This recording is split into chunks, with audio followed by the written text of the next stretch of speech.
We are live here on Plus One EXP's Roll for Content channel. My name is Tony Vicenda. I am Chief Alchemist here at Plus One EXP, which is a weird little brand that's passionate about helping amazing designers connect with great gamers, or great players who can love their games, and amazing players connect with great designers whose games they can love.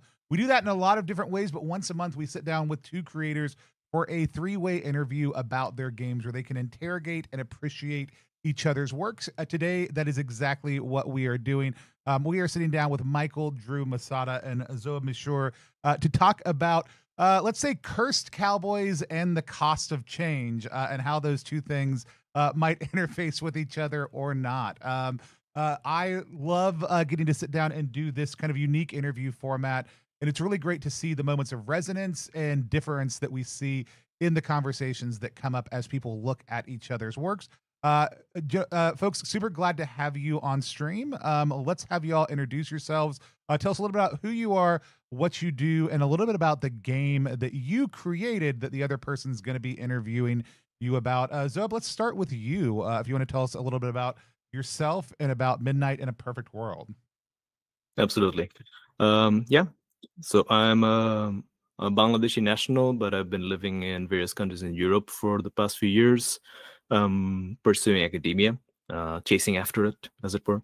I'm currently a postdoc in a tiny little town in the Arctic Circle, where the sun is, I think, on the 21st, about to go out. Is it? Yeah, on the 21st, it's about to go out for several months. So there's that to look forward to. I'm an academic, as I said, getting into game studies, particularly looking at tabletop role-playing games as my specific niche in there. So very much interested. However, I've only been playing games since the pandemic, pretty seriously. And I got into design pretty early, mostly through narrative systems. And I've been workshopping something that would eventually be called Midnight in a Perfect World for quite a long time. I ended up making it for this Games for Palestine bundle. One of those, I forget exactly what it was called. And just made it in February 2024. Yeah, put it out there. Got Wes from Plus One XP was posting up about the Zine Club. I submitted the game to them, and then yeah, the rest is kind of history, I guess. As to what the game itself is, it's kind of like, it's a bit like a dinner LARP, I guess, like a parlor LARP, crossed with a very rules-light TTRPG that deals with the aftermath of a revolution in a country, a national revolution, and the players are people who survived it, and then they kind of are marking the anniversary of the revolution through a dinner party, counting down to the midnight where the actual anniversary itself is going to be celebrated with everyone else. And they're thinking about all the people who did not survive to celebrate it with them.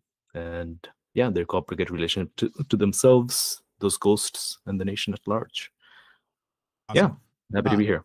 It was one of the titles I was most excited for us to get out for a lot of reasons, and we did take it to I think its first convention since release. This at Metatopia. Metatopia is not a big sales convention. It is, if you sell 3 of something, you've sold a whole lot of that game. And we took 5 copies and sold out. So like people were really interested in the theme. I also know we've had great conversations with teachers in the classroom who are interested in exploring this theme with students. Also, too, when we've taken it to street fairs and been talking to folks. So the themes that you're hitting, I think, are especially resonant in so many parts of the world right now. Midnight Perfect World. So I'm really excited to sit down, hear more of your thoughts about it, hear what Michael thought about it, and dive in a little bit deeper. So I also know that you and I are going to sit down with some other people and get a chance to play in December too. So I'm really looking forward to that as well. So Michael, same question. Tell us a little bit about who you are and a little bit about the game that we're going to be discussing. Sure. So to everyone watching, hi, I'm Mike. I am a recent graduate from a tech university in New Jersey in the U.S. I always wanted to get into game design. I originally sought out for video game design, but I've kind of found my home in tabletop game design, thinking about maybe branching out in the board game design in the future. I've made games, but none published up until very recently. It was I believe now a year ago, where I brought a really unique like card conflict resolution system over to the +1 booth, and I was like, hey, I don't know how to get into the TTRPG field. What do you guys think of this? And our friend Wes was told us or told me that hey, give me your contact information. This is really cool. So now I'm here. The game that I made is called Twilight Country. It's a spaghetti western fused with pulp horror RPG that uses a playing card system instead of dice. The playing card system is inspired from blackjack, and it has a lot of heavy themes on things like the ugly parts of humanity and how we should still cherish those, and the like the flaws that make us human. Um, and also I try to like use it as an exercise to get myself into like critically analyzing the themes that correlate between both westerns and horror, because there's surprisingly a lot of overlap, and westerns are still a pretty niche genre, so a lot of people aren't super familiar with the tropes that those two genres share. I'm super excited to dive in. Also, you were one of Wes's like first titles to bring in for Zine Club, even though it's been development for a long time. Both games came in at very different points. One was a rough idea, like still very much in development. The other one was a really polished game that we did some new layout on and gave it a kind of fresh look and helped a little bit with. But it's great to kind of sit down and talk about this. I also feel like these are two games that I am always interested in what emerges from the conversation with the designers. I think lots of times the games feel like they have very similar emotional weight. I think this is the first time where I sat down and been like, I'm really interested to see how some of the different emotional weight, some of those different elements, some of those different themes might connect with each other or not. So really excited to kind of dive in. Usually I kind of have a very light, like, hey, here's a top level question to kind of bring them together. But because of all the stress of this week, I didn't prep one well enough in advance that I feel really comfortable just tossing out. So I think, Mike, let's just start with you and kick straight into the interview portion of things. So each of you has been able to prep a set of questions for the other person based on the work, had some time to kind of go through it and come in and ask those questions. But let's start with your first conversation, or your first question for Zoheb, and then we'll kind of continue the conversation going back and forth. Sure. And yeah, first I want to say, Zoheb, I was really impressed with Midnight in a Perfect World, because I am a very I like a lot of rules light stuff. I come from the camp of the game should help you tell a story, and if it doesn't tell a story, it doesn't help you tell a story, it gets in the way of it. That mechanic shouldn't exist. So I was very impressed with the fact that the game is this thin and still says so much, especially with like very few mechanics and with a basically just a very interesting narrative structure. But the first question that I have for you, you kind of alluded to it a little bit earlier, because the game was in a bundle for Games for Palestine. But I want to know like what historical struggles inspired you the most for making Midnight in a Perfect World, and like where you think those historical struggles manifest the most in the text. Because I could get an idea of like some of like the themes, like historical themes that shine through in Midnight in a Perfect World, but I want to hear from you what inspired you and where in the book you can point to and say like, I got it from this. Hmm. Yeah, no, thank you a lot. Thank you, Mike. I think the easy answer, which may not be the total answer, but is probably something that has to be brought up. So I'm Bangladeshi. Bangladesh is a country that's younger than my parents. Like many countries in the world, many post-colonial states. Yeah, and I didn't live through the War of Independence that brought the country to being, but I grew up in the country that happened afterwards. Like, was born in '92, so that's shortly after the fall of a particular dictatorship in our country and the return of democracy, such as it was. And I was old enough, around, when was it? I think I was 16 or so when we elected a government that stayed in power until last year, with a sort of essentially a dictatorship that was basically unofficial. I won't go into unpacking Bangladeshi history now. That's too complicated and in many ways kind of beyond me. That's also part of it, the undecidability of history. So yeah, I think the coincidence of the game is that I wrote it in February 2024. February, yeah, I think so, for this Palestine bundle. Reached out to Wes around the summer. And I think like 2 months after I'd spoken to Wes, maybe the month afterwards, back home, the government fell in a popular revolution. So essentially, the game, I suppose, was kind of like about me thinking about this revolution, this war of independence that happened for my parents and my grandfather, my grandparents, and this sort of like how I was born right after the fall of a dictatorship afterwards as well, and then kind of like living through the fact that I grew up in this state where things could not be imagined to ever be improving. And then coincidentally, strangely enough, that world just vanished and we're about to have elections again. I've never voted in my life. I've never had the opportunity to do so. And of course, I've also been living as an immigrant for a while, so not been able to participate in democracy as an immigrant. So there's a lot of like those feelings and that sort of like historical particularity that kind of like goes into that.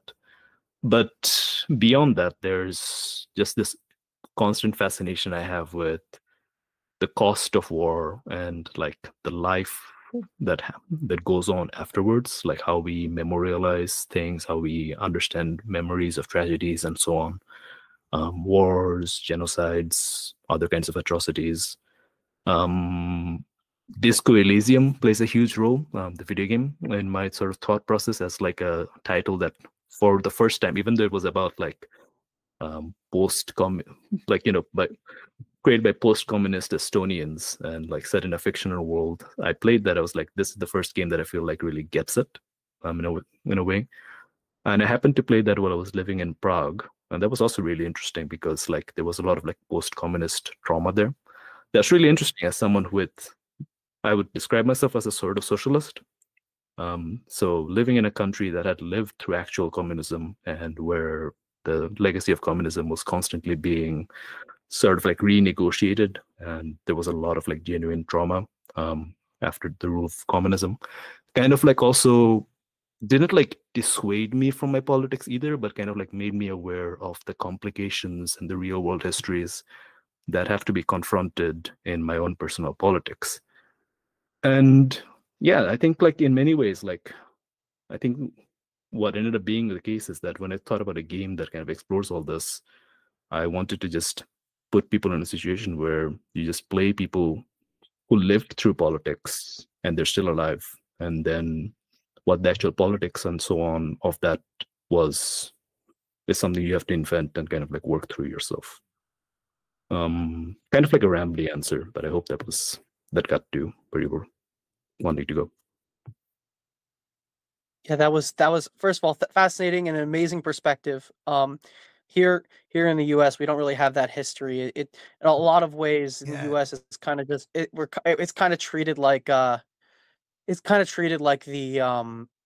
history is a distant thing where you're not expected to, even though it's not true. We're expected to treat the atrocities of the past as singular incidents that don't inform our current like political landscape. So I really appreciate that the game comes from a perspective where we're acknowledging the fact that history is real, it's still alive, it's happening today. So thank you for sharing it. That holds a lot of weight. Zoheb, it's your turn to ask a question. Yeah. I do not, unfortunately, have my own print copy of Twilight Country to hold up. U.S. shipping is pretty difficult in Norway. We can get you one. Did we send you physical copies of your game? Yeah. Oh, shit. I could have asked. Yeah, we usually try to include the other thing for that month. Just ping me a message later and I'll get you a copy. All right, cool. Yeah, it'd be nice to have a physical copy. But still, 44 pages is pretty tight. It's a pretty tight design, so congratulations on that. And what I really liked is that reading through it, like the first thing that you get is this really beautifully written sort of like prose exploration of the West and kind of like undoing its mythology by centering minorities at the very beginning. And then we start to get to what ends up being a relatively, for its size and for like the sort of like one-shot vibe that I imagine it's actually for, a relatively crunchy card-based sort of system that, you know, puts itself forward through its fiction first, and then you kind of like get into like fairly interesting mechanics. So that was actually really like well done in terms of like condensing all of it, and I think you can see it in the layout. It's very efficient. So I'm just gassing you up at first with a lot of stuff that I really liked.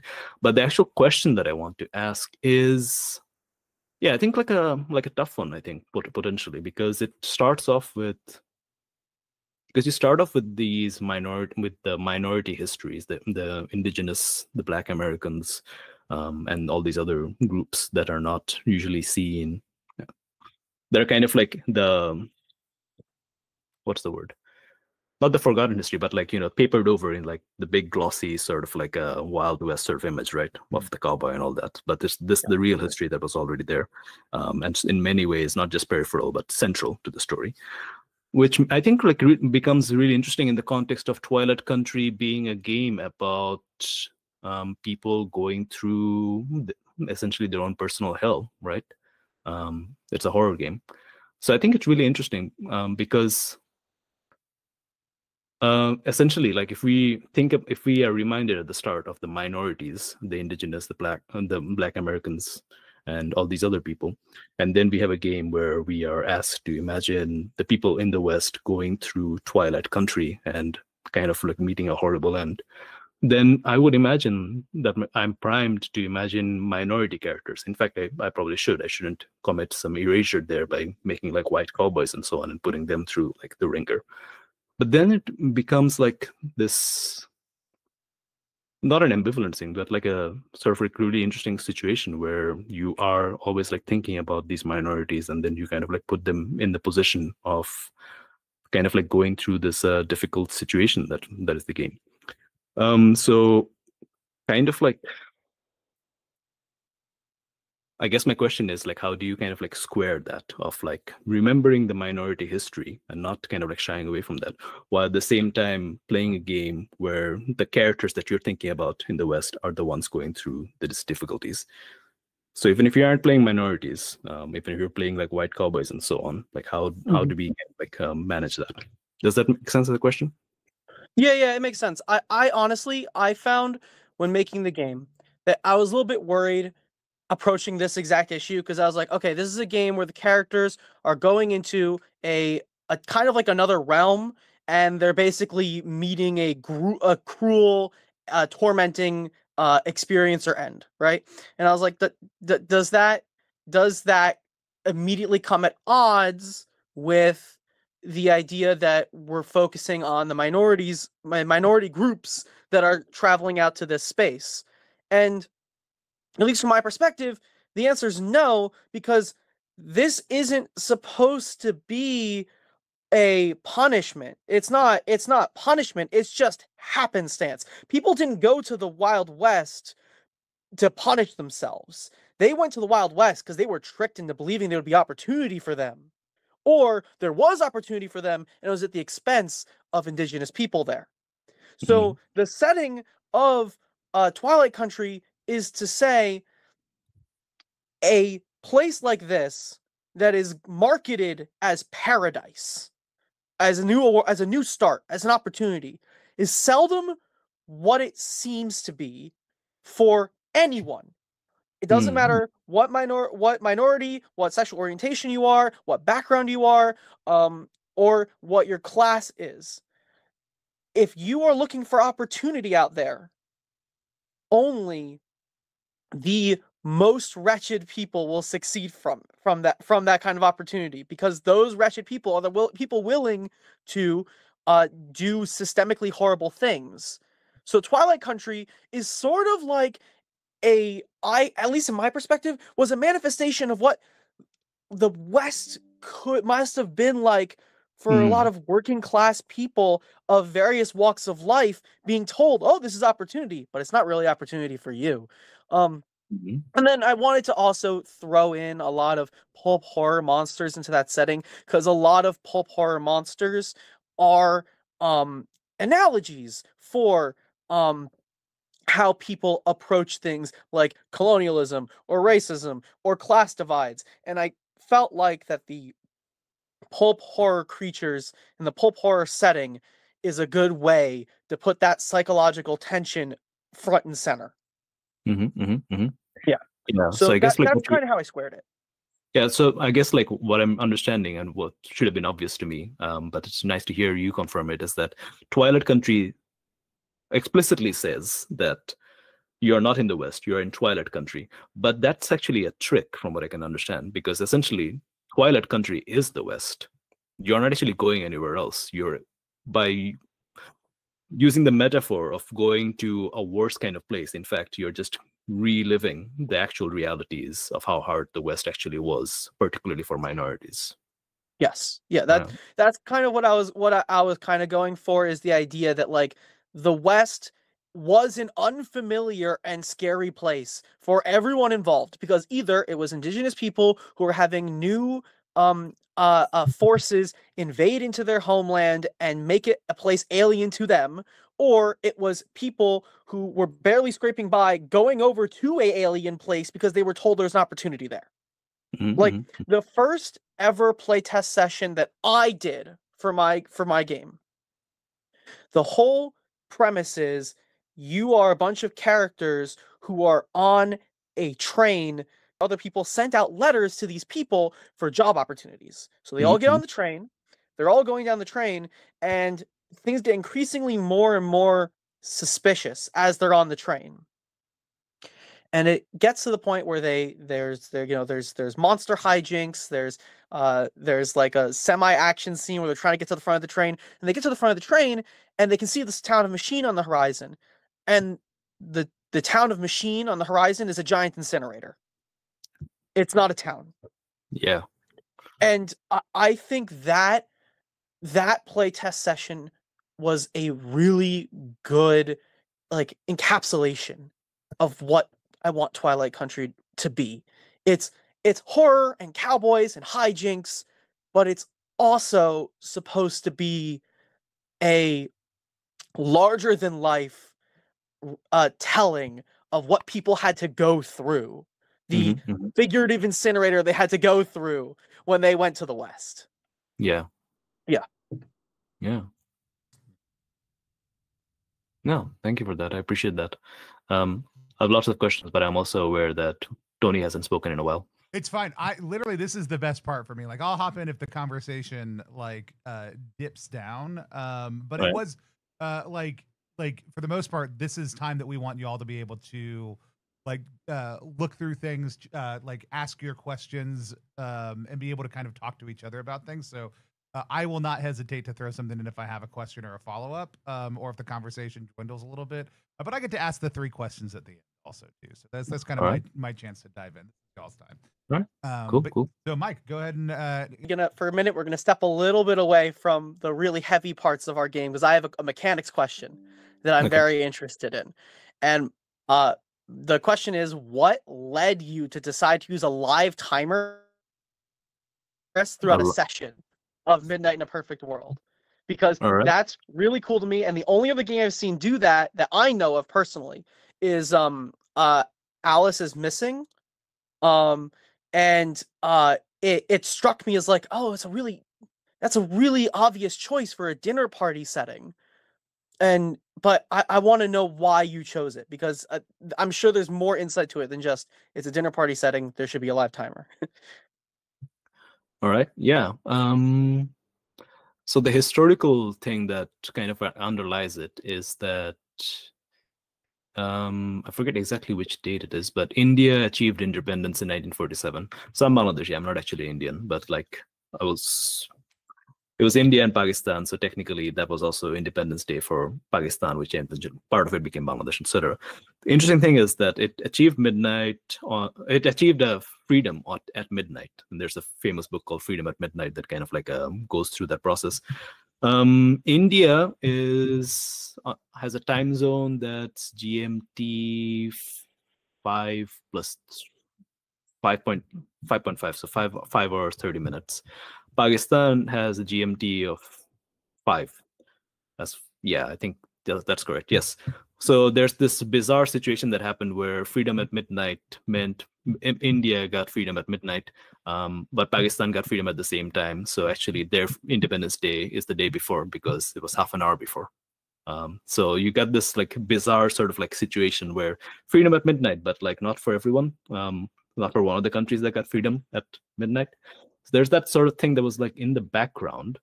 And for a long time, I've been wanting to like write a scene or like something like a short story or a game or something where there was a group of people standing at a plaza, looking at a clock, seeing the countdown go forward, and the fireworks are starting in the background. Kind of like a New Year's Eve sort of vibe, and there's like this elation, but they're always aware as they're looking around. They're just kind of like thinking about like all the things that like all the people who aren't here and all the memories that they have in these streets and so on during the war or whatever, or like before the war. And during the pandemic, I was really trying to make this work through a Twine game.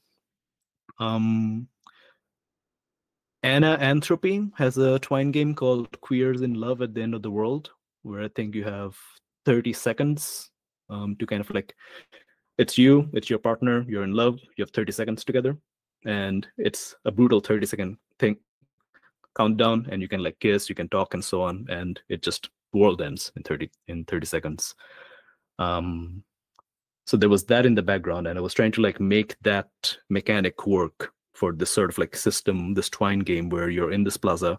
It's got a really short description with like some keywords that you can click. And when you click, the words kind of like balloon out. So it's like, I don't know, I'm standing in the plaza, here's this tree, we're looking at the clock.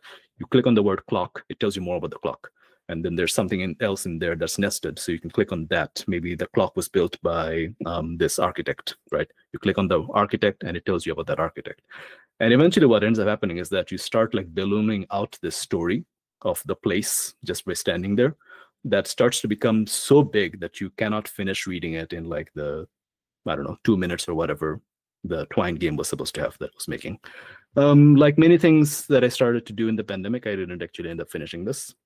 So it kind of like sat in the back burner for a while. But I knew it was going to be called Midnight in a Perfect World because that is I like to title things after music. DJ Shadow's seminal album, Introducing, the first album created entirely from samples, so historically significant, little music nerdery. And I think Midnight in a Perfect World is the final track or close there. Beautiful song. And I knew that I wanted this Twine game to have that as the background music. And then I shelved that idea. And then, yeah, revisited the idea of wanting to write something for this Palestine bundle. As I hinted, Northern Norway is totally dark during the winter. So it was total darkness during which I wrote that, and somehow it all came together. So that's why it has a timer, because of a DJ Shadow song, because of an Anna Anthropy Twine game, and because of India. I happen to have played Alison Missing somewhere in that time, so I will not pretend that didn't play a part. But I don't think it was a big part of my generative process. Richard was talking when we were at Metatopia about the elegance of like real world time is time, but also just the underutilization of time as a generalized mechanic in RPG. So we're always deeply delighted whenever we see it pop up as something someone, whether it is representative time or just, hey, this is 1-to-1 for your characters. Like you are on a clock. You need to make choices within the time that you have. Oftentimes it's grounding in a really interesting way, and it was super delightful to see kind of how it popped up in Midnight in a Perfect World also. Now that you mentioned that, like, I hadn't thought of it explicitly, but time is in fact the resource that you're spending while you're playing a role-playing game anyway. It's like you have to schedule everyone getting together. That's hard. Then you have to pace the scenes. You have to give everyone spotlight. You have to get everything done within a certain time. You don't want things to go on too long. Maybe there isn't like a strict clock that's right there saying we have to be done by, I don't know, 3 hours, but sometimes there is, right? Yeah. So, yeah, it's always interesting to see how it influences play. So, it was, yeah, like I said, any time we see it come up as a mechanic in a game, as a staff, we're typically secretly like, ooh, like what is this doing and how is it doing? So I love seeing that question pop up also. Yeah. Well, thank you for that question. Yeah. I have a question for you then on mechanics. I do have like I do want to return to the political stuff as well, but it's good to pace it out with some lighter questions. So I don't play cards. People have attempted to teach me at various times, and I think at this point I have mentally congealed in such a way that cards do not penetrate my brain anymore, which makes me very fun to play cards with because I'm very bad at them. I learn the rules and then I immediately forget. So for me, like when I was looking at Twilight Country and seeing the blackjack rules, for me, I understood that they were probably poker or blackjack, because those are common card games, and I identified them with the West. So I assume that was a thematic reason for that. So, but the challenge hand, right? This challenge mechanic that you have, it's so fascinating to me, because I really like these, what's the word? Non-linear, maybe that's not the right word, but like it's kind of like uncertain and slightly non-linear sort of like difficulty classes for skill checks, where it's not just the GM saying, it sounds like it might be a 10, but you got this modifier. So let's say your DC is 12, you give me a 2d6 plus your blah, blah, blah, blah. So that's a more linear thing. But like I like it when there's in these games where the GM doesn't have full control over the difficulty class that they're setting, and the PCs don't really have the wherewithal to really be able to consistently hit that. So Aegon, I think, is, if you played that by John Harper, if you know it. I haven't actually. Okay, but like it has a thing where the GM has to roll a bunch of dice to kind of like come up with the difficulty class. It may be high, it may be low. It's a bit of a surprise for them. And then the players also roll a bunch of traits, and then maybe it's a surprise if they hit it or not. So I like that, but I really find yours really, really compelling, because it's like there's so many like levers in which you can kind of like you have like the various like card values. For example, some of them are worth 10. There's the face, there's the suit, you have to kind of like, if you match the face and the suits, you get a certain value. You can then like, you have like your stats as well that can like add up to +1 or 2 or 3 or something to the value and all that if you wager a trait. Yeah. So there's like so many ways in which you can influence as the player, trying to hit that target number while you actually don't know what the target number may actually be. Some of the cards might be hidden, and that's very, very fascinating to me. So kudos for that. I definitely want to hear more of your thoughts on how you got there. The other thing I want to ask specifically beyond like how you got there is also for like a one-shot sort of system ish, right?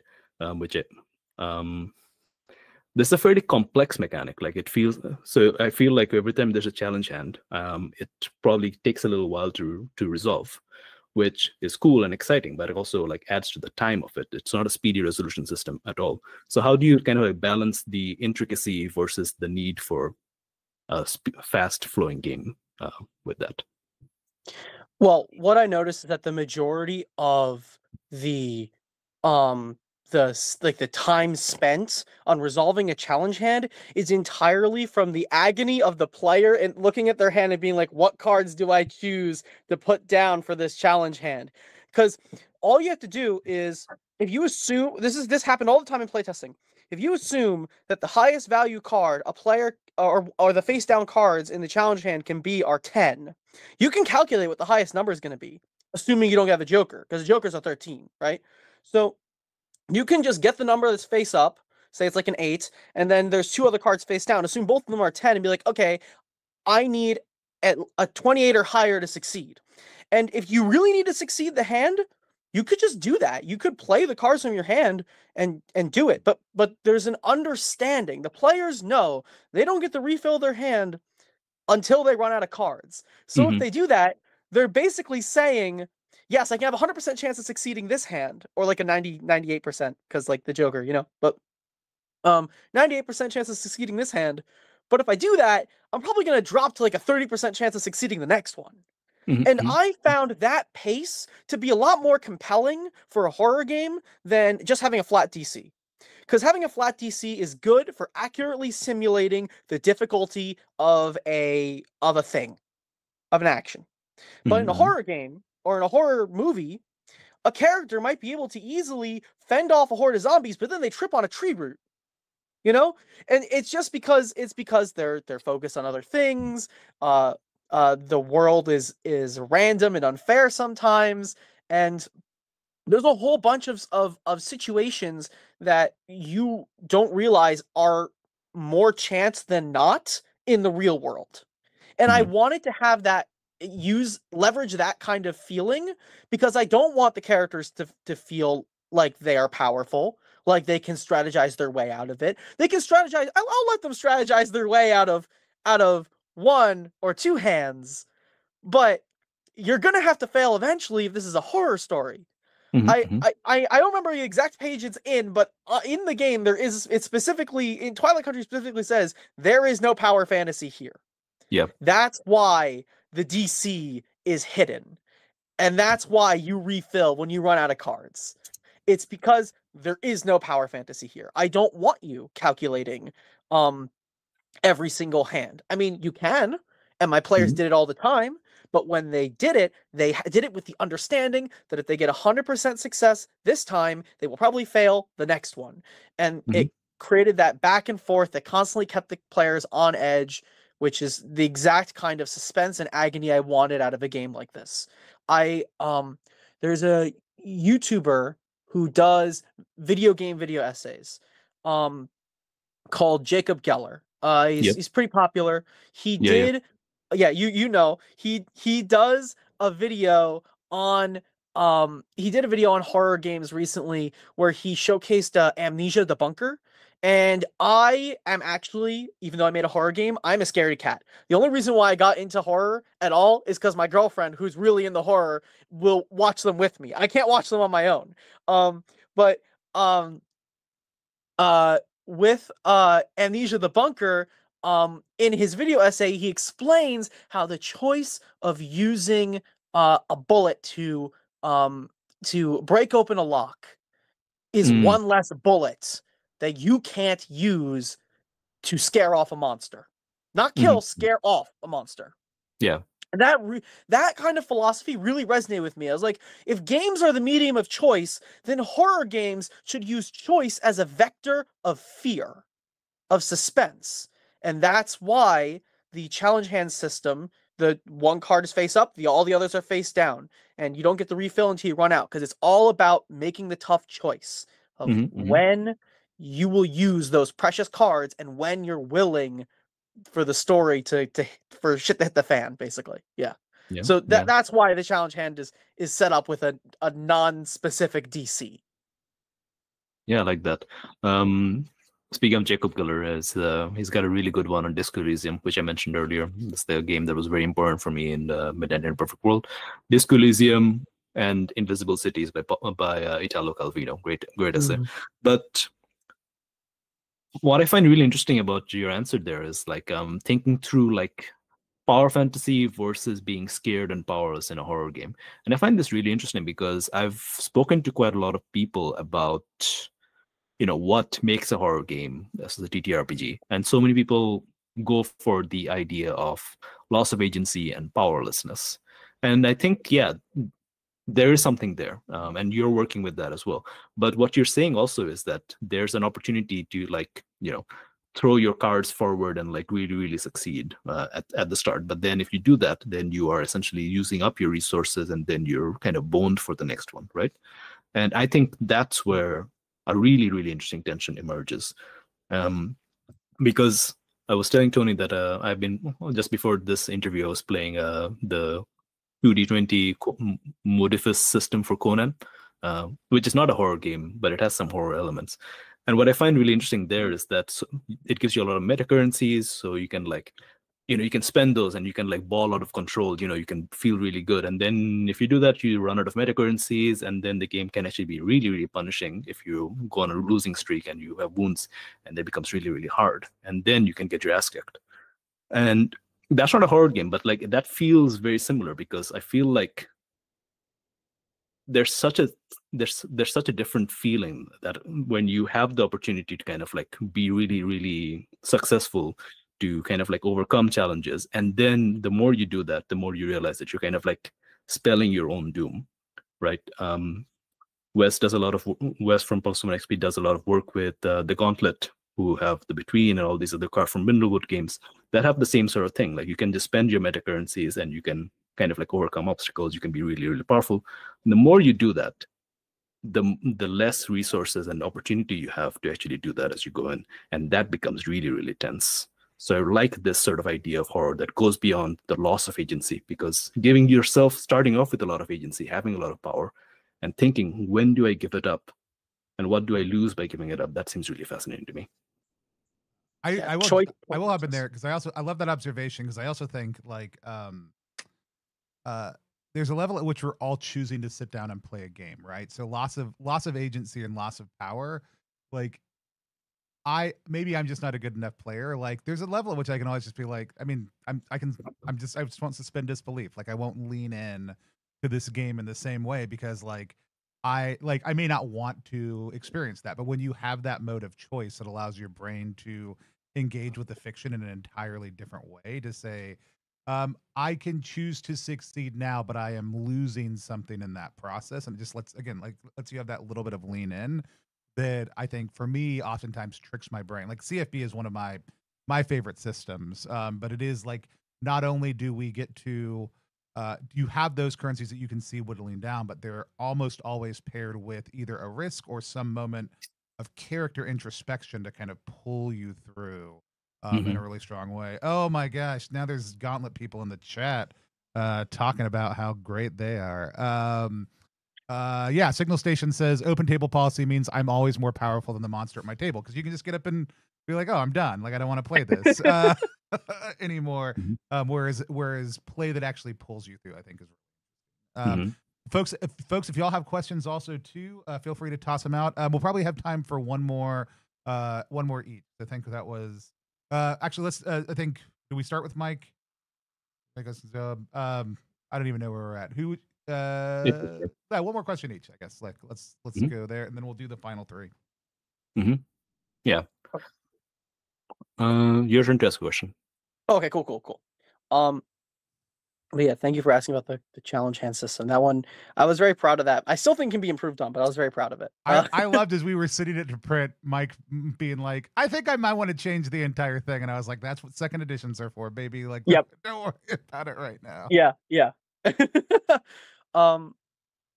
So let's see. So we're only can choose. I have to choose which question I want to say, because we only have time for one each, right? Look at me using time as a mechanic to make you. Time as a mechanic make you experience fear right now about asking the right question or not. See, this is the choice paralysis I was talking about. Okay, cool. Okay, cool. Yeah. So, I have one, like the other two questions I think I can ask you outside the stream, because they're pretty straightforward. But this one I want to explore more, because it's a term I had never heard of until you read your game, and I think that the people in the chat listening would be interested in hearing about this perspective. What is magical realism, and how does it tie into your vision of how the player should interact with your game, Midnight in a Perfect World? Because I'd never heard of magic realism before. I looked it up and I was like, this is interesting, but I'm not totally sure of how it directly relates to what you want people to be doing with your game. So I want to hear it from you. What is it to you, and how does it tie into your game? Okay. So I'm not a literary scholar. I've worn a lot of hats. I've dabbled in literature. So my definition of magic realism may not satisfy people who actually know what they're talking about. But magic realism is a literary genre that it's not fantasy, because fantasy is a mode where things are not as they are, right? Perhaps we're in a different world entirely, like the Middle Earth, right? Or we're in urban fantasy where there's vampires and werewolves and so on, or Harry Potter and so on. The title that should not be named, but that sort of vibe. Like it's a different world entirely, right? Magic realism is a genre where things are realistic, except there's something that intrudes in the plot that kind of like breaks the normal bounds of reality. I know that it's largely a Latin American genre, and I have not read enough of that. This may not also be a correct description of this book, but Gabriel Garcia Marquez's 100 Years of Solitude, I think, yeah, where I believe the premise is that there's a town that's been isolated for 100 years. As I understand it, the reasons it's isolated are not necessarily clear or sensible, but they just are. So that's another way. Like it's a very subtle sort of thing where essentially there's this magical intervention upon the world where rules are suspended, but everything else is kind of still as it normally is. And it's not like some fantasy or science fiction where something new happens in the world and then like you build like infrastructure around it. It's a new fact of life. It's just something that happened. People don't interact with it as such. It's a magical sort of thing that exists. It's magic. It is magic, right? It's inexplicable. It's also quite a thing in South Asian literature, especially in English language stuff. I referenced the Midnight Declaration of Independence for India. So Salman Rushdie, the British, is he actually British? He's South Asian and lives in Britain. I don't actually know his nationality and so on. Famous writer, famous Indian South Asian writer, wrote Midnight's Children, which is essentially a magic realist book about what if at that moment in midnight, a bunch of people across India, Pakistan, Bangladesh later, just developed magical powers. So that's the sort of thing that for me magic realism is. Like you have reality and something happens. The way it actually relates to Midnight in a Perfect World is that Midnight in a Perfect World doesn't necessarily come with a setting. You just have like certain facts about it. Like there was a revolution. There's been a certain number of years. There's a date on midnight people celebrate, right? And there's these dead people, these ghosts as the game calls them. But that's mostly a term. They're not literally ghosts. But at the very end of the game, once midnight happens and then time is suspended, there's a mechanic where you kind of turn around and rather than address the player that you've been talking to for all this time, player character, you address the ghost, the person that you both lost. And that ghost can potentially reply. And because the game is not necessarily set in a fantasy setting, might be, it's not necessarily set in a science fiction setting or something, though it might be, it could be set in reality. Where are these ghosts coming from? What are you actually addressing? Is this a metaphor? Is this actually happening? So that's for me is what magic realism kind of applies in this game. There's this moment where normal reality is suspended in some fashion. Something that was not possible suddenly becomes possible. There may just be a metaphor, may or may not be.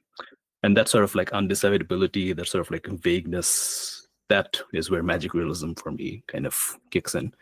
Again, I'm not a literary scholar, so this might just be me attempting to use a genre term that I think sort of gets there, but may not satisfy people who actually know what they're talking about.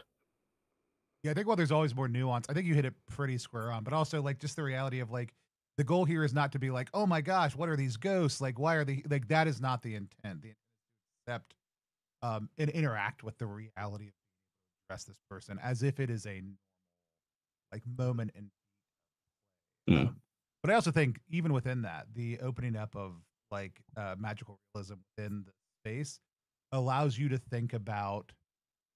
I think it creates the ability to establish distance between maybe your real world circumstances and play in, along with establishing elements in play that are not going to distract from the core part of the game, but can be fantastic depending on or even beyond that. But I love the like I had missed that in my read through, honestly. But I love that as a reflection on that interaction with the ghost as that be this is happening and we are all engaged. way Hmm. without question. I think framing it that way. Hmm. Also, according to Signal Station, born in India and became a UK citizen. For Okay. Salman Rushdie. Yeah, thank you. That's really interesting because like I've never heard of the term, and it shows because it's not really I guess it's not like a very prevalent way to approach fiction in our like current like mainstream, but it lends itself very well to the setting, or rather lack of setting, but the setup that we have in Midnight in a Perfect World, because the it's all about history and your connections and the connections that you lost, and having the ghosts um come alive without coming alive uh is very magical realist, and from how you described it. And I think it's a really important term for people to understand when going into your game, because I feel like someone unexperienced with the term might go into the game and do do have that pitfall of whoa, look at all these ghosts and stuff, but that's not what it's about. It's about the memories that those ghosts represent. It's about the history they represent and the loss that is experienced in their absence. So thank you for explaining that to me and to chat. That's very cool. Yeah. Thank you for that. Yeah, I understand it can be a stumbling block. It's not. I don't really necessarily like putting some things in there that like people don't get, being gatekeeper or anything like that. As such, yeah, sometimes I guess like there's like limits of communication, something that's like obvious to me or like something I want to express that may not necessarily hit. So apologies to anyone that it might have been a little bit of a stumbling block for, but I hope it won't have been a big deal. And yeah, nice to be able to explain. I have a question that actually ties into what your question ended up being about, which is literature.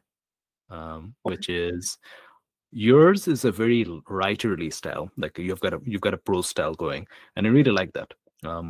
There's a lot of beautiful language, like even from the very beginning, like all of them rattle around in the dusty old jar called the American West, dusty old jar, like something about that, like so it's a very writerly style that you have. So I want to ask two questions within that. One's a bit about like writing philosophy in terms of RPGs, and the other one's a bit more open-ended, a bit more fun. So I'll ask the tough one first. But I'll ask both, and you can answer them in sequence. So I tend to really like writerly styles in RPGs. I tend to like reading TTRPG books for pleasure. And I think there can be a somewhat of a tension between TTRPG document as a work for aesthetic pleasure, like a work of like writerly art, and also as a reference manual for quick reference at the table, like an instruction manual, right? Where in many ways the prose stylings that we enjoy reading for pleasure don't necessarily lend themselves as well to like quick and easy grokability quickly at the table to know what the rules are. So I kind of like want to ask you your philosophy on like, do you feel that tension yourself as not necessarily a writer, but also as a reader of role-playing games? Like, do you feel like that tension between, oh, I kind of wish this was better written, more nicely written, or something where it's really nicely written, but then you're like, I kind of wish it was a little plainer written, so I could just get that. And then how you navigate that as a reader. So that's the first question, like that philosophical thing.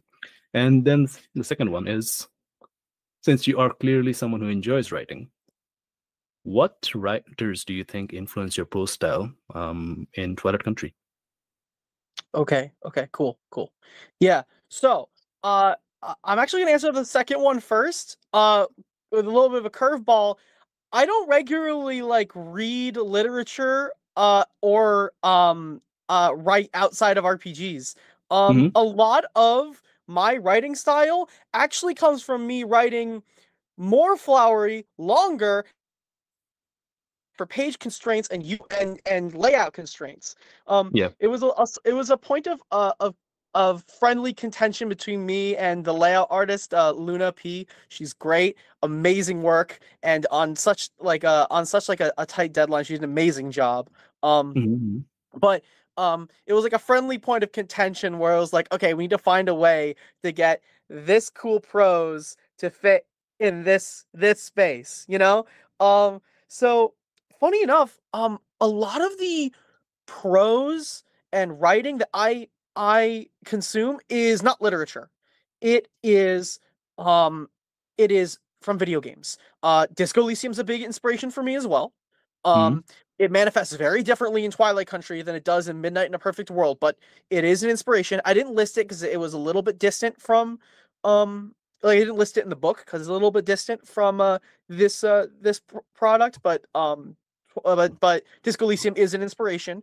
I also tried to read some Cormac McCarthy while I was making this game, and I say tried because I got about halfway through one of his books and I was like, okay, I understand the choices he's making as a writer, but it's too much and nothing's happening. So Blood Meridian or which one? Yeah, Blood Meridian. So I put down Blood Meridian because I really liked the prose, but didn't feel like the plot was going anywhere. So a lot of the prose actually comes from me and have my own frustrations with Blood Meridian and being like, okay, how do I shape this for my own game? But also things like Citizen Sleeper, another really good game. That's kind of like a book, like Disco Elysium.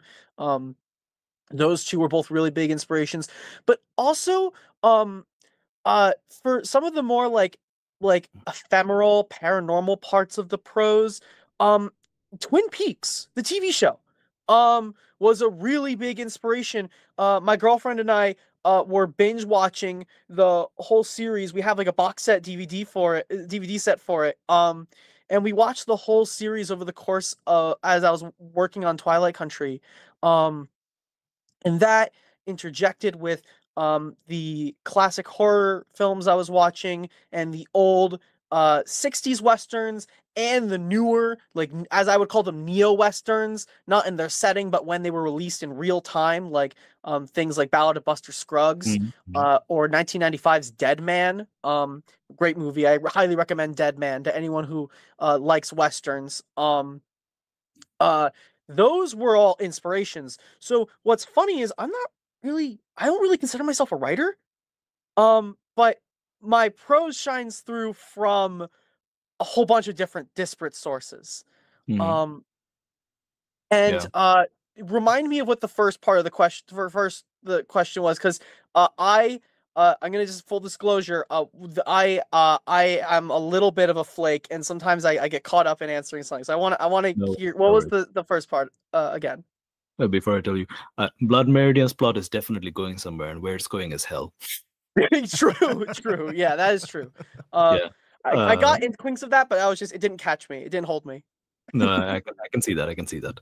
But the first question was kind of like, where do you see yourself in terms of, as a reader and as a writer, in the tension between TTRPGs as things to read for pleasure, so it should be nicely written, like you want nice sentences, and TTRPGs as rules reference manuals, where you want bullet points, you want to know what the thing is, you know?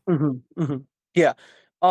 So in that respect, my philosophy is really simple. It's the game's manual should do two things. It should teach you how to play, and it should evoke the themes and setting that the players are playing in. The game does not need to do anything else. Everything else should not be in the book. And that mentality is kind of what led my choices for writing this game. Is I wanted to set the scene, set up the settings so people understand the kind of stories this game is meant to be told in, and then I said, okay, you understand? Now we're going to go explain the rules. And because to me, I said earlier in this podcast, I want the game to be quick and to the point. I want the game to if it's too wordy and it doesn't have the information immediately the player needs, maybe it shouldn't be there. Now, obviously, there's a little bit of wiggle room there with the prose, but that's generally the guide that I follow. And so that's kind of what guided me for making Twilight Country's layout. and or not layout, writing. With the layout was informed by my communications with Luna while working on it. Yeah, appreciate that. Excellent. Well, let's look at our final questions. A couple of shout outs from the chat real quick. People really enjoyed that final round of questions, specifically that tension, Zoheb, that you had pulled out of the interfacing between prose and instruction and clarity. Michael Signal Station, who I think is one of the great tabletop writers of our day, it's talked about wrestling with that with Mike Martins, who is an excellent author in their own right, but also is a UX designer, and so has a very tendency to do a lot of clean stuff. I love when Michael and I love when they each do things individually. I love when they collaborate. Also, too, it's made some of the best writing that we've seen. They both worked on Wassailing of Claus Manor, which I think you can see that tension on display in really great ways. It comes together. Mike just also put out Tourist Hole.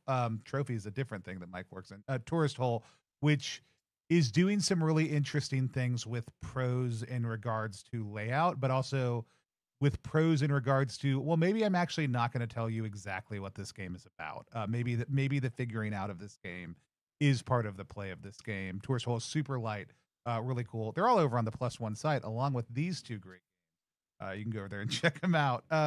That said, we've got 3 questions we always want to ask at the end, just to give you all a chance to kind of do some final commentary on each other's work. The first one is, what is one small thing, and this could be a word, a couple of phrases, a concept, a picture, but what's one thing that stood out to you from the other person's work, specifically? Zoheb, let's start with you. What's something that's small that stood out to you from Twilight Country?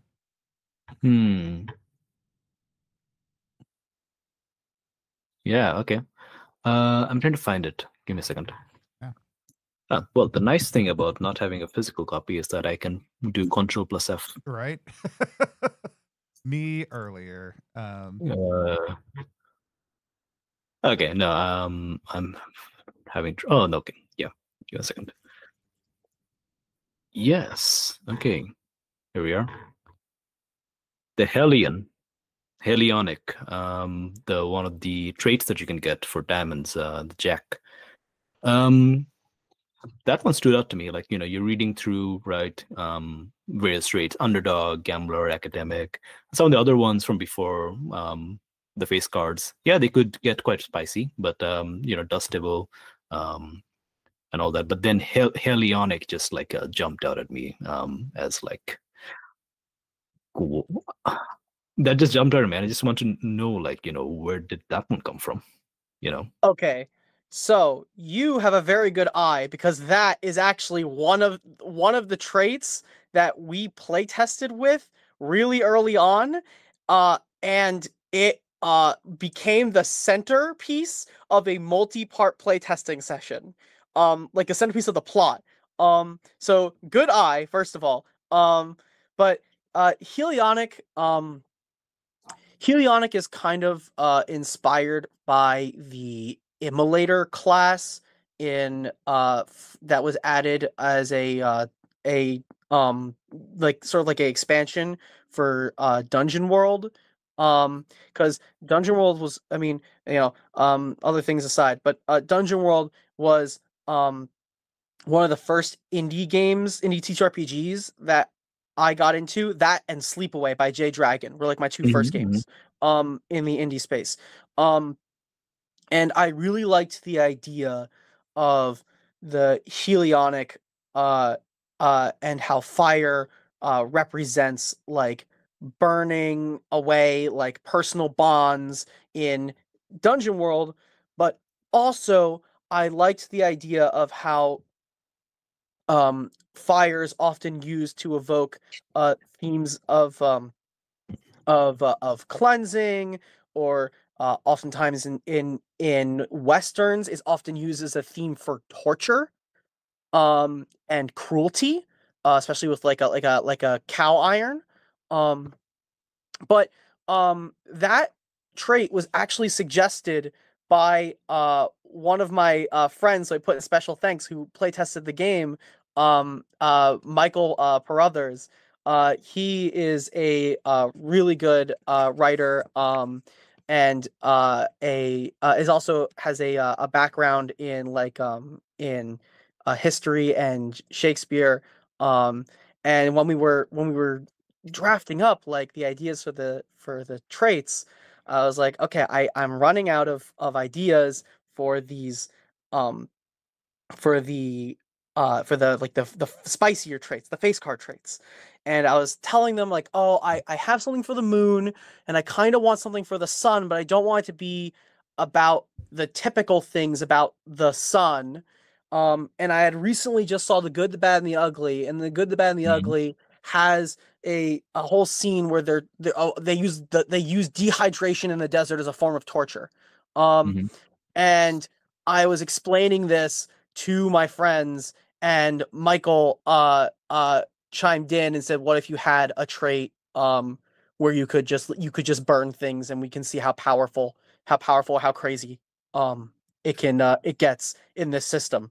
And I was like, yeah, let's try it. So we put Helionic in, and it worked with flying colors. That was a really fun one. So yeah, no, good eye. Yeah. What about you, Mike? What's something that stood out from Midnight in a Perfect World to you? Oh, okay. So I really liked. I don't know if this is necessarily a question, but maybe you have some extra insight, about this. But I really liked the guidelines that you include for each phase of the dinner party. I really liked specifically the arc that is kind of structured into the book of having the tension simmer, boil over, and then have people try and like consolidate and reconcile is the word their the arguments, and like even the suggestion of like you can have your character leave the room and go smoke outside. That I really like that detail, because to me it was like, wow, this guy really gets family drama. This guy really gets the moments where people who love each other are like, I need some space from you, and I thought that was really cool, that little snippet about how a character might leave the scene and go smoke outside, which, because you said it's sort of like, this game is sort of like a LARP. The player literally goes and does that. They go sit outside. And it just got my gears turning about like, oh, like you could have like another player go follow them out and talk to them about the conversation they had, and it could lead to a heart to heart that's just for them, and it could emerge in the like the final part of the game when the ghosts like imprint on the setting. And I thought that was fantastic. So I mean, if you have any other insights about that, like that kind of structure, go ahead, because it's not really a question that's not really like a question structured as a question, but yeah, that's what stuck out to me. Yeah, thank you for that. It was something that I was, no comment on the family thing. I'm heading back to Bangladesh for my cousin's wedding next month. Jesus Christ. Anyway, but so a lot of it was kind of like me imagining like the kinds of like things that could be done in this sort of situation, where the idea is that you can be really emotional in character, but you have to have like safety valves. And I felt like suggesting that you could literally just go outside, you could take a walk, and that doesn't ruin the game. That's you expressing, that's you giving your character some space to detox. Maybe you need some space to detox as well, without it ruining or being like, oh, should we take a break? Should we pause the game? Stuff like that I think was important, because I am someone who, I like the idea of like really fractious, like really intense role playing. I like the idea of it, but I don't know, maybe I get to bleed too easily, or I'm a little bit of a coward, or I'm just kind of like a people pleaser or whatever. I tend to be quite uncomfortable when like things are getting quite heated, right? So in a sense like that, those elements are for a different kind of player than I actually am, which I think is always ironic when you're writing a game. But I know a lot of people who like those sorts of mechanics. The other thing that I want to reflect on is that I am someone, because I've been moving from country to country for a long time, it's really difficult to find like Anglophone RPG groups for me, especially ones that aren't just playing D&D. And where I'm currently now, that even that's hard to find. So I've been playing online. The pandemic, as I mentioned, this was a big part of like when I started playing. So Midnight in a Perfect World was playtested online, which was interesting to think about because it's also structured and written in such a way that you can physically sit together at a table and play it. And that might be the purest form of its play. But because I did it online, and when you're doing it on a Discord call, everyone, you can't really have like multiple conversations happening at the same time. When someone's speaking, they're spotlit and they get to monologue. They have a conversation with someone else, but they get to speak, right? And this was really interesting because last week I managed to get an IRL table with people from my university together. And we were all in a table and there were like multiple people talking to each other at the same time and trying to also follow each other's conversations. And that was really interesting to me because my one of the players, my supervisor afterwards actually complained, Zoheb, I wish that I could listen to all the conversations at once. And I said, well, maybe you should be playing on Discord then. But even the format, like, are you playing online? Are you playing physically? Structure changes even something as basic as how many conversations are happening at the same time, how many plot threads are happening in parallel, right? Which I think, comes down to like how different it is to be able to be in a space and then like take physical actions as well. That's really cool. When I read your book, I thought this game is played only in person, and the conversations splitting and people not getting the full breadth of the dinner party was part of the game. So that's really interesting to hear that was actually playtested originally on Discord. That's crazy. That's really cool. I didn't expect that at all. That's cool. That's a curveball, huh? Mike, let's start with you this time. What's one thing that would have been different if you had created the game? If you had created Midnight in a Perfect World, what's either a signature move or something you would have done to it that would have made it substantively different? If you had been the designer. Oh, geez. See, my instinct is to create tools to help people get into character, and you do it in a much more elegant way than I would have. But what I would have probably done is create very simple little like archetypes of either family dynamic or background that the players can pick up and toy with to get them in the headspace. But the way you did it of asking each player next to you about their character, I think is more elegant. But I also want to comment that I would not have been able to make this game. I don't have the shared experience to do. I know this is hypothetical. I know. It's a good call out. It's a good awareness, but it's also, I mean, like, it's why we only ask you for one thing that you would do differently, not to redesign the game.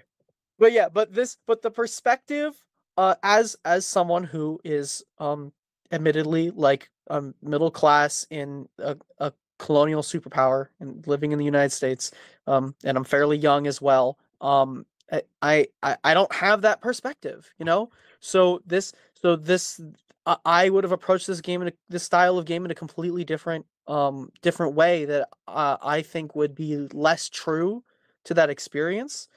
But if I were to choose anything and tweak it in my own style, it would probably be changing the character creation just a little bit to have those pick up and play systems, even though I like the way you concluded it better than that. Yeah. So same question for you. If you had designed Twilight Country, what was one thing you would have done differently? Yeah. I think the answer is easy. I would have included a fucked up little bestiary. Yeah. I nothing to elaborate on that further. I just like writing weird little guys, and I think this would be a really good opportunity to write weird little guys. I mean, like I said, there's always second edition with the Zoheb fucked up little bestiary is a good add-on. I actually did consider writing some kind of sample monsters in the game, but I cut it in favor of a questionnaire for designing the monster because I wanted people to think of the fear or the insecurity they wanted to they wanted to spotlight first and then build a monster around it. Mhm. And the other reason I didn't do it is because the game is so lightweight on stats. I was like, what am I gonna write? What special powers am I gonna write for these creatures? So I decided, especially for a game of this scope, for my first zine game, it'd be better to just have a questionnaire for making your own monsters. But yeah, no, if I were to make a second edition, I also would have a bestiary of fucked up guys. Mhm. Yeah, yeah. I think your answer kind of like reminds me of like why I didn't like do more with the character creation. And yeah, I have like certain like there's some political resonances and so on to like keeping things open-ended and so on. Fundamentally, the answer comes down to the fact that I felt lazy and I didn't feel like I needed to do it. That's the answer there. And I think like that's not a cop-out, right? You know, games are finite objects. You have to finish writing at some point. Either you want to publish it or you want to kind of like put it out there, see how it actually works out in the market and all that. You can't work on something forever. There's just so much you can write, right? So the bestiary, I think, also comes down to that. You came up with a system for like devising it for people on their own, like rather than you telling it. So I think that makes sense. But also to briefly comment on the lack of personal experience and so on, there's like, I have a friend called Saumitri who's Indian, and he has some incredible quotes that always like make me think about like politics, history, issues of like cross-cultural communication, especially with like, you know, differences in, I guess, like our country's geopolitical powers and stances and all that. And he likes to quote a Tamil poet called A.K. Ramanujan, who has a longer quote, but like the part that I really like, which I would like everyone to kind of like take home, as it were, is that nothing human is alien, right? It doesn't really matter which country you're from, like what your personal background and so on is. Everything is understandable, everything is grokkable. You have your own personal like experiences and your own personal like ways into something, right? And that's something that I try to struggle a lot with because I, you know, live abroad. I don't live in Bangladesh. I play RPGs online.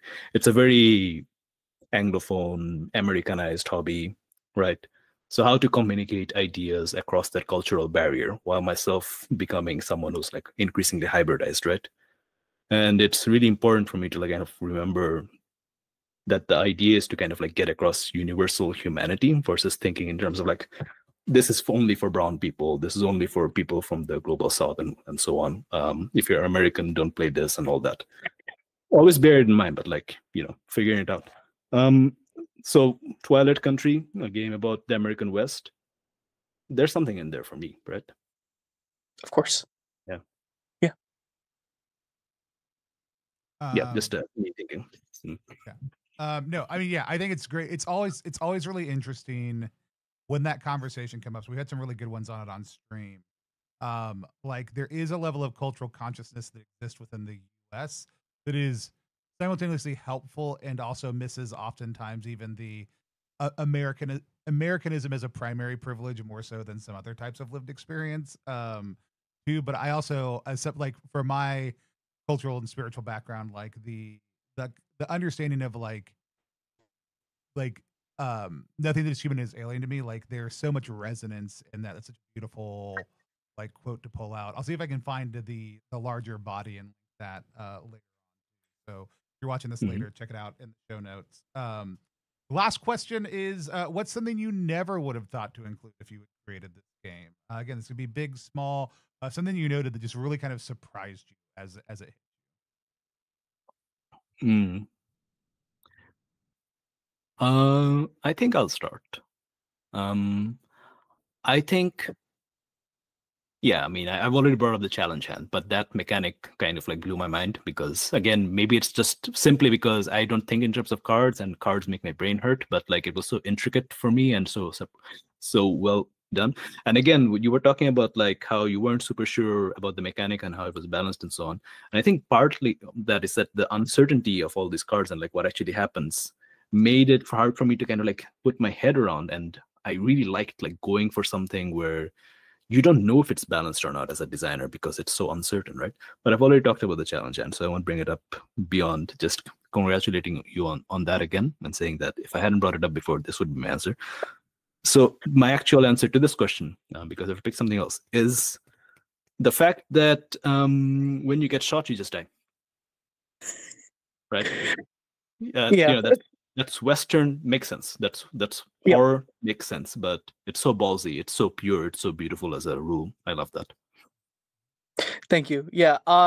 That honestly just came from my observations of horror and Western media and being like, wait a minute, these two have this thing in common, you know, where the character gets stabbed or shot or something terrible happens to them and they're lying face down in the dirt and you don't know that they're okay until you flip them over. And in a horror movie, you flip them over and they're a zombie, you know?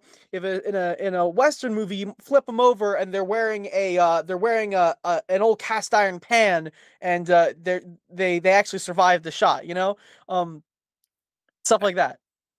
Now that you mentioned that part, because I had forgotten that you have the mechanic where you like have the card and you don't know what it says, right? Yep.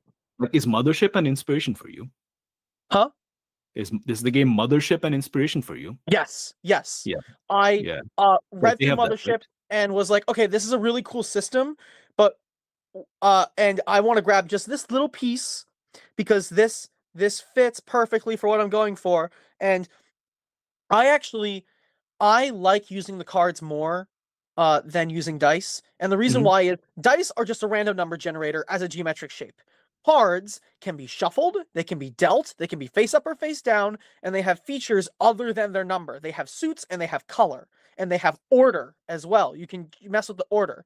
So there's a lot of things with cards that like you said earlier in this interview, more levers to pull. And that's why I opted for cards, not just because of the theme.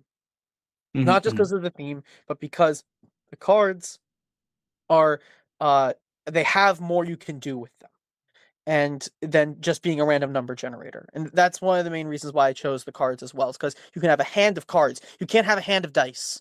And a hand of cards forces choice. So yeah, that and the getting shot rule, the challenge hand and getting shot rule are like the two things I'm very proud of for that. So the good choices. I agree with you on my own work for that one.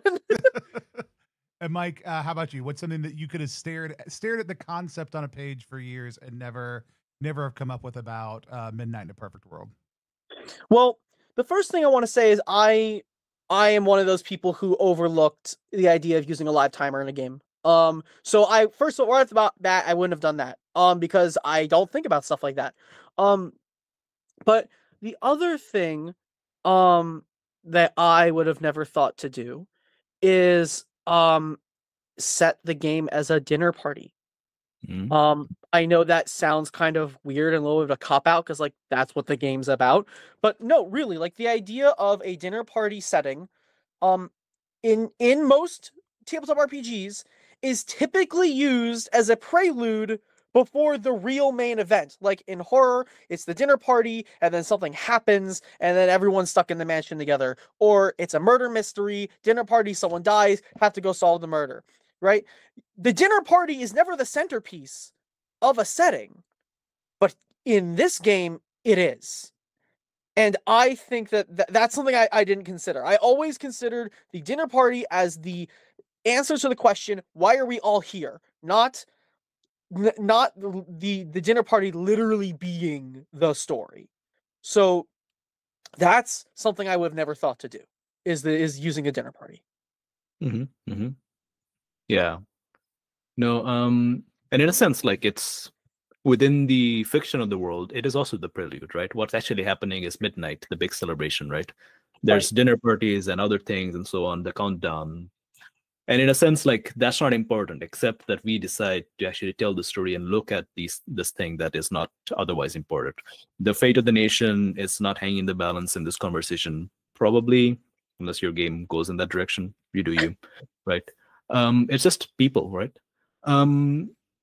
Yeah, like if you're going to have the timer, if you're going to have like 3 hours and so on, which seemed right, what are people doing? I guess they could be a pre-game drinks, as it were. People could be drinking, I guess, but that doesn't feel right for a TTRPG concept.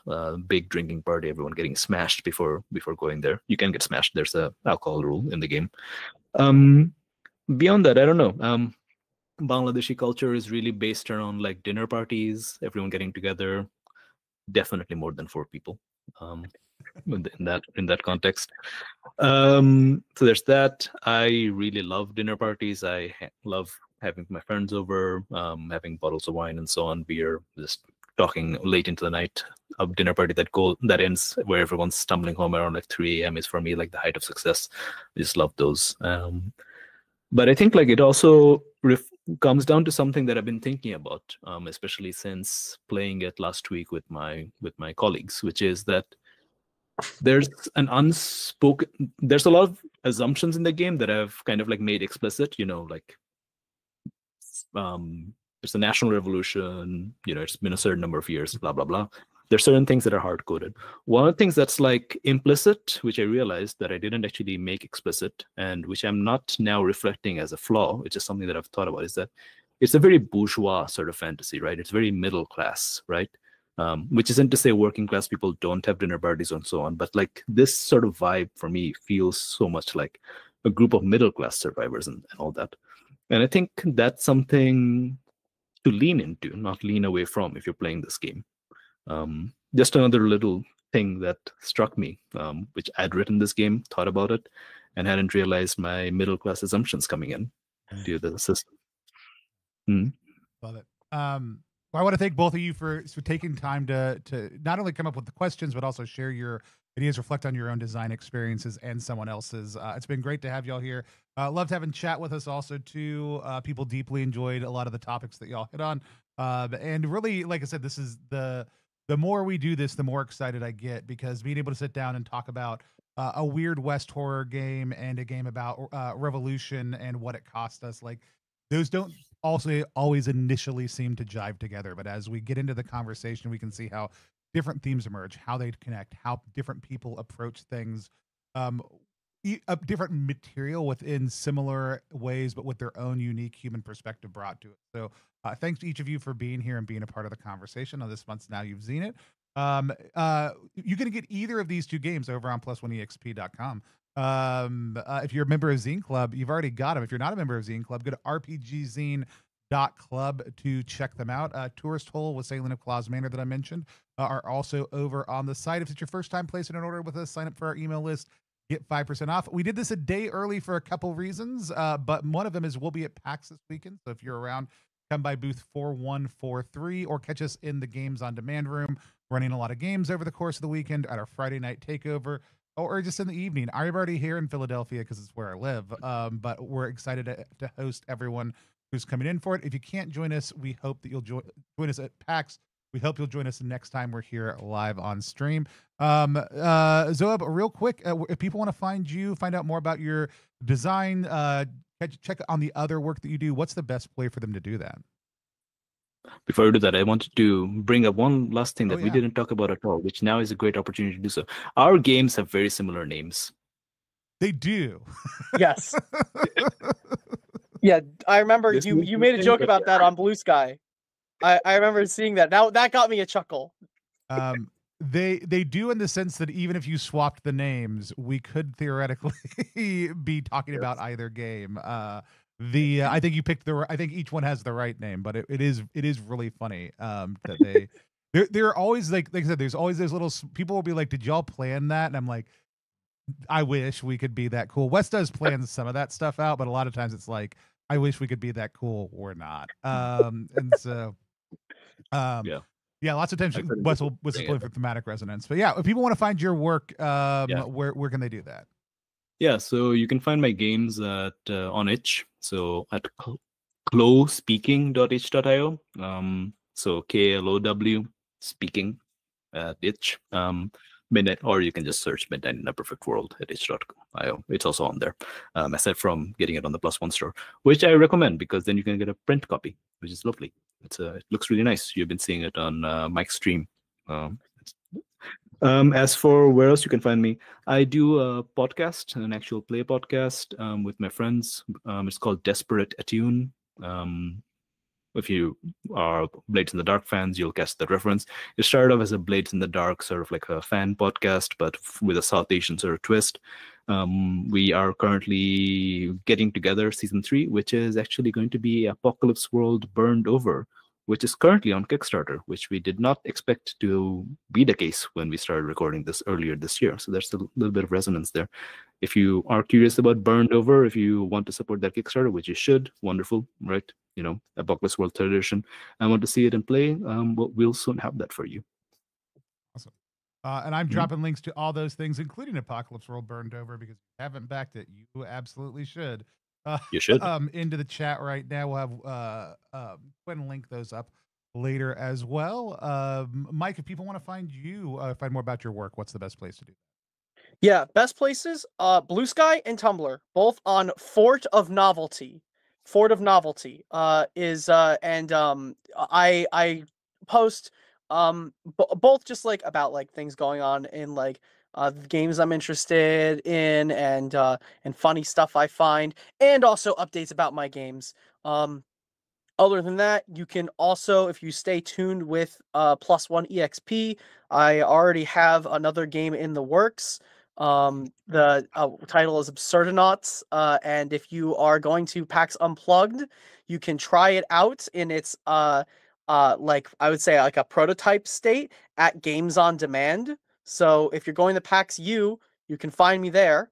And yeah, Fort of Novelty on Blue Sky and on Tumblr. Awesome.